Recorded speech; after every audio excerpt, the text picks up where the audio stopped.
Hey guys, welcome back to our channel. I'm Abby, and today we are going to create our own NFT collection using RC721. We are going to deploy our smart contract to a test network, and we'll create a very simple front end where people can click on the mint button to mint their own NFT. Let's do it. First, to create our own, we are going to use OpenZeppelin. OpenZeppelin is an open source library for smart contracts that are secure and thoroughly audited. So why is it important in writing a smart contract? That's because the first concern we should have as a Web3 developer is security. There will be a lot of room for exploitation, stealing funds, and minting more NFTs than what you plan for. That's why we want a smart contract that is secure, and one way to do that is use services like OpenZeppelin. So here, they provide a wizard to create your own ERC contracts. We can choose ERC20, which is the standard for cryptocurrency, ERC721, standard for NFTs, and ERC1155, which is mostly used for inventories, games, and it is a smart contract to allow us to store both ERC20 and ERC721 in the same contract. But in this tutorial, we are going to create an NFT collection, so we will choose ERC721. What OpenZeppelin will provide us here is the minimum requirements, and then we can customize it. So here we can edit the name, the symbol, and then if we also want to provide a base URI to associate an art or music or any metadata with your NFT, that's okay. So let's put an example URI here. If you are not familiar with metadata or URI, let's look at an example of an NFT. So let's go to testnets, OpenSea. And here is an example of an NFT I've created before. Here we have the title, image, description, and other properties. So all of this information is contained into the NFT metadata, into a URI. So what is URI? It is like a URL, and it is a place on the internet where we can find information. So every time we associate a URI with our NFT, there is some metadata inside that URI, and the marketplace will be able to read this metadata and the users will be able to see it. Then we can make other features here, like we can make it mintable, auto-increment IDs. Let's make it enumerable as well. We will not require URI storage because we're going to use base URI. And then we can leave the rest unchecked. So we can copy this in our local code editor, but for this tutorial, we're going to open it in Remix. Okay, so what is Remix? Remix is an Ethereum IDE which specializes in Solidity language. Okay, so let's wait for that. And let's compile our smart contract right here. Make sure that there are no problems. Let's also rename our contract, OCC NFT. There you go. And then here is our smart contract. You can see the ERC721, enumerable, ownable, counters, and the base URI, the name and the symbol. And then here, the safe mint is only owner. But what if we also want other users to mint our NFT? So let's remove that. However, there are no restrictions here and anyone can mint for as long as people can and want to mint. So it's infinite. Now we have to check on that. So what we'll do first is let's compile and deploy this in the test environment here.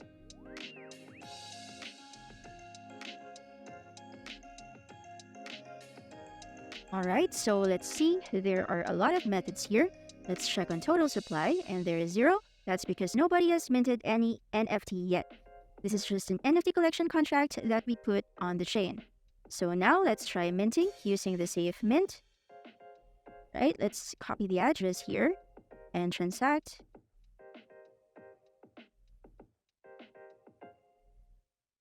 And there is 1. And now there's 2. We can also check who the owner of an NFT by putting the token ID over here. For the token ID, it starts with 0, So the first time we mint, the token ID will be 0. So let's put the token ID here.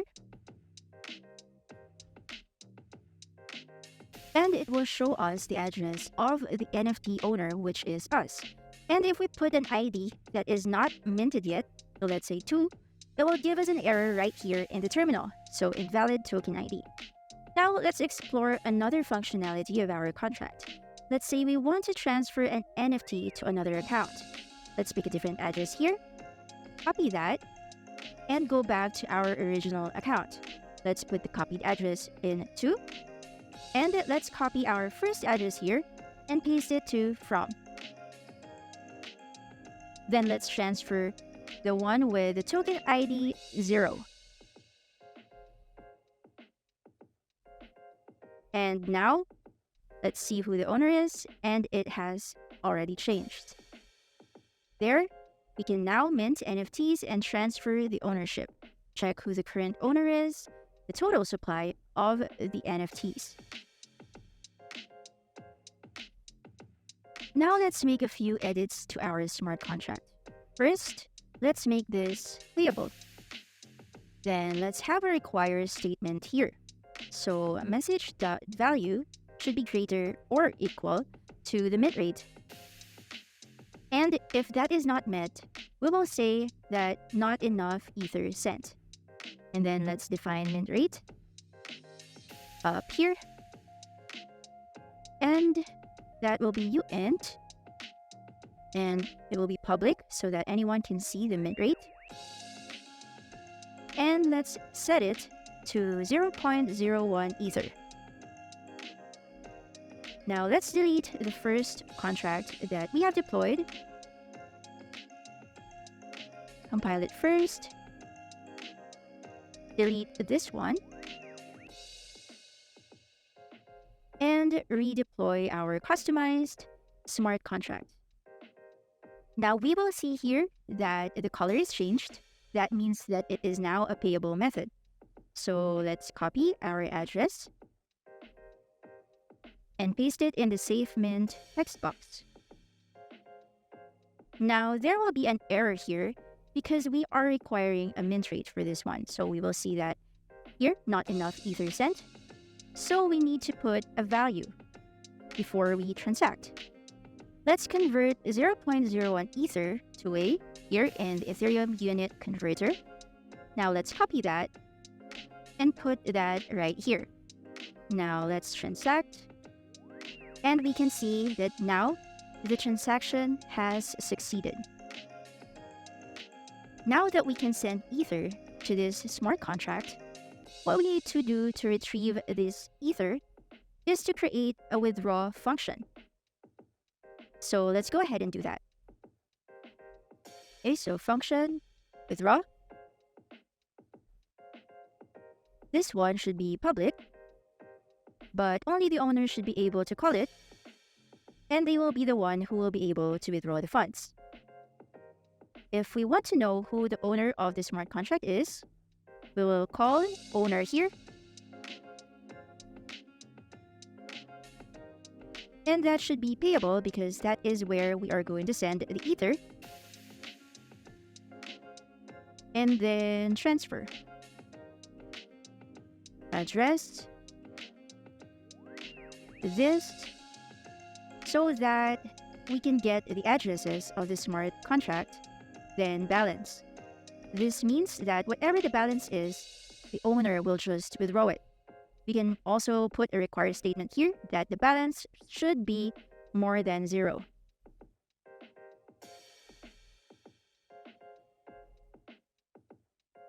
And if that's not the case, we will say here that the balance is 0.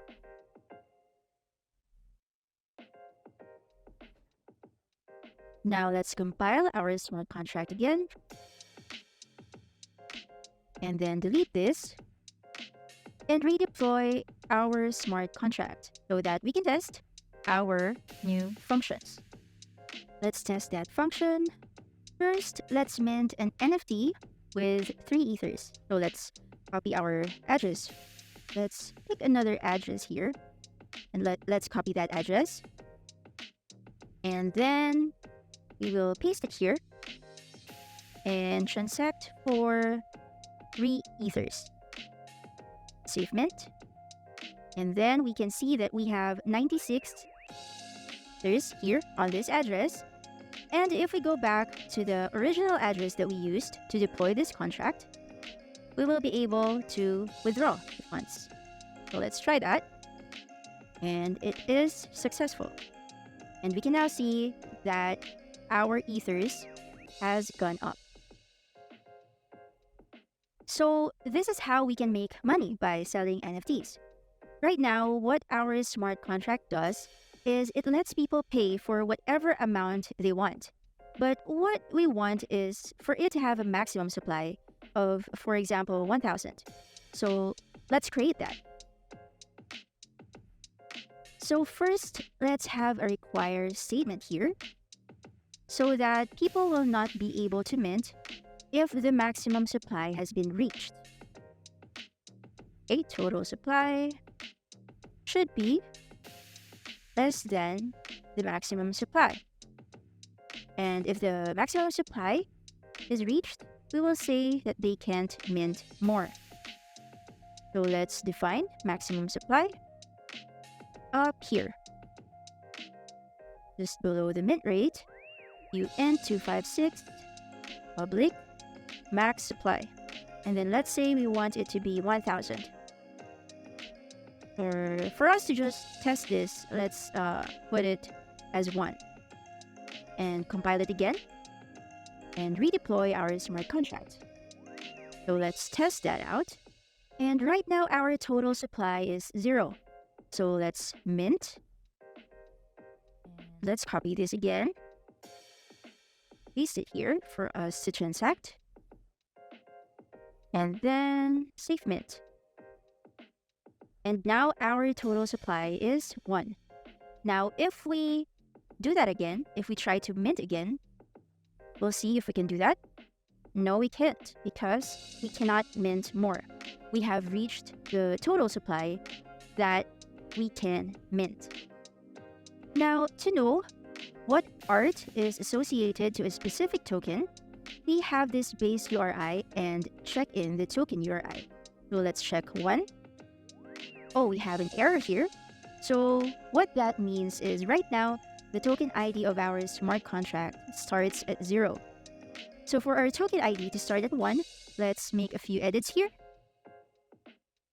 And then let's check that again. Let's compile it and redeploy that because we made a few edits.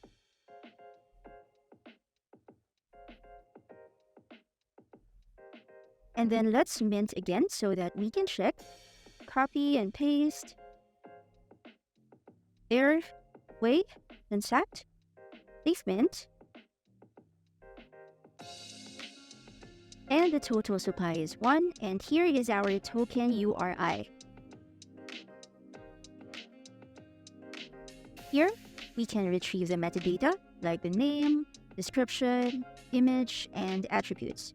Next, we are going to create a front-end mint button. Now we can create our front end and we're going to use Code Sandbox. Let's find the create button, then official templates, and we will choose static. Templates, and then static. Here we are given this template, which we will edit. Let's close this for now and edit the title. Is going to be for our NFT mint button.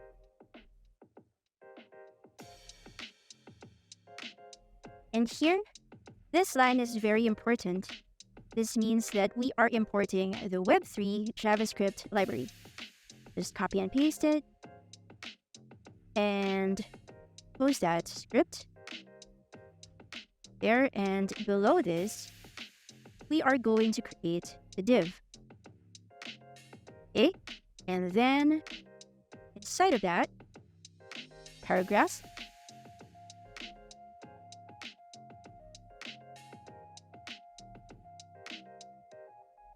And what we are doing right now is just eating like a skeleton of what our front end will look like.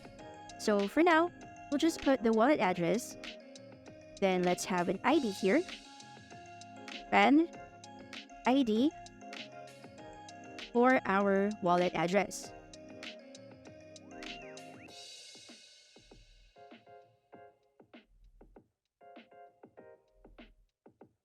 And then button.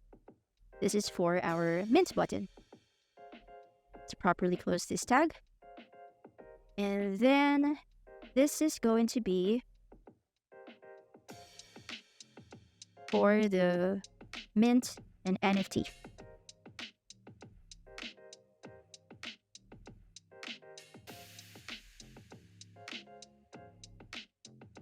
All right, and let's put an ID of mint.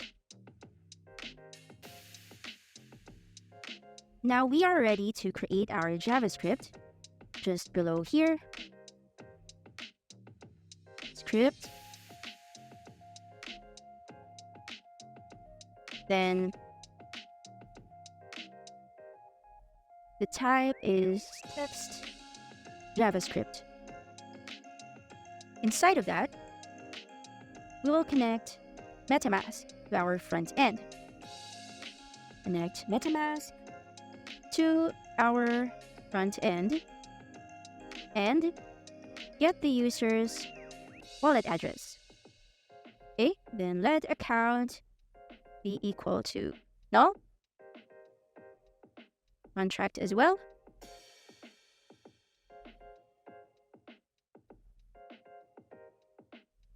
Then we will be needing the ABI. So that's const ABI and then the contract address. We will fill this up later on. Okay, and just below that, let's have an async function. So remember the Web3 JavaScript library that we have imported? We need that library for us to be able to check if window.ethereum is present. And if it is present, we make these method calls and instantiate a new Web3 object. And with the Web3 object, we can ask for the MetaMask accounts. So ETH request accounts. Then window.web3, new web3, window.ethereum.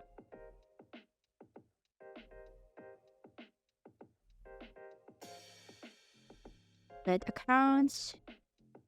All right. Then we'll get the accounts.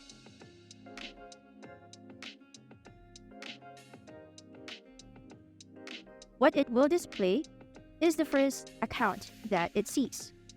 And that will be the one to be connected to our front end. Here we are going to show that account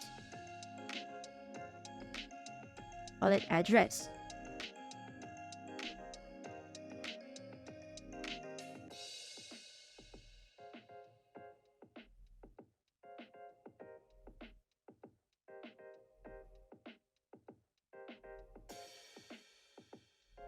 If we check that, once we open it, it will automatically ask us to connect our wallet. Now we can see our wallet address here that we have just connected. If we try to click the mint button, nothing happens. That's because we still haven't connected our smart contract to our front end. So to connect, let's first deploy our smart contract to a test network. So let's go back to Remix. Let's first change the maximum supply to 10,000. Let's compile this, and we see that green check. That means that we have successfully compiled our contract. Then we can now go to the Deploy tab. Now before we hit on Deploy, we first need to change the environment to Injected Provider. Then it will automatically detect which network we are in. So here it says 80001, which if we check, it is the Mumbai network. So that's what we are going to use for this tutorial. And then we can now deploy. MetaMask will pop up asking us to confirm this transaction. So let's confirm. And let's wait for that. It is now pending. right here, we can see that. And it is now deployed successfully. Now what we need here is the contract address. Let's copy that right here.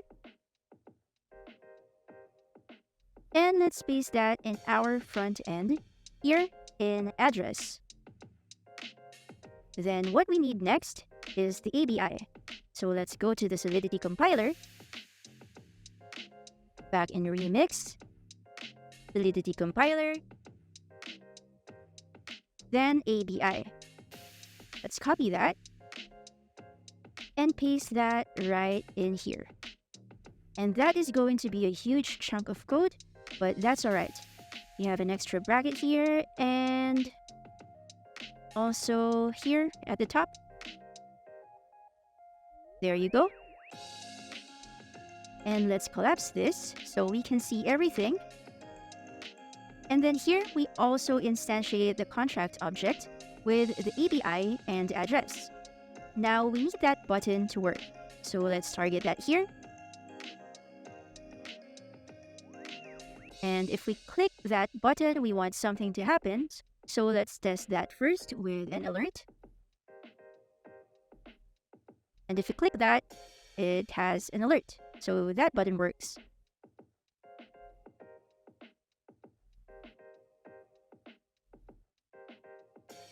All right, now what we have to do is call contract.methods.SafeMint, send, because we are having a transaction here. Then we need the account from account and the value, which is 0.01 Ether converted to A, so that's 16 zeros. Then we add here the address on where the NFT should land and where the NFT should be minted.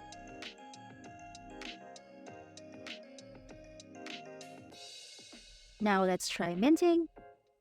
Open this and mint an NFT and MetaMask should pop up. We can see that it is 0.01 Matic since we are on the Mumbai network. So let's confirm that. Let's wait a bit. Let's see if that mint was successful. Here, it is confirmed, and let's check that on the Block Explorer. And there, we see here our transaction details. Let's look at our OCC NFT. Here is our contract, transaction hash, method SafeMint, age, and the token ID. Okay, let's go back to our front end. And let's try calling the withdraw method in our console here. So that's contract.methods.withdraw, send from account. And before we hit enter, let's see first our balance. So right now it's 0.3959. Now, if we call this withdraw method, hit on enter, MetaMask will pop up and ask us to confirm. Let's check again our balance. And it is now 0.4058. That's the amount of the minting and a very slight amount of gas fees. So if you also want to add the withdraw button here in our front end, feel free to do so and explore other methods if you want. But for this video, that is it, and see you again in the next one. Thanks, guys!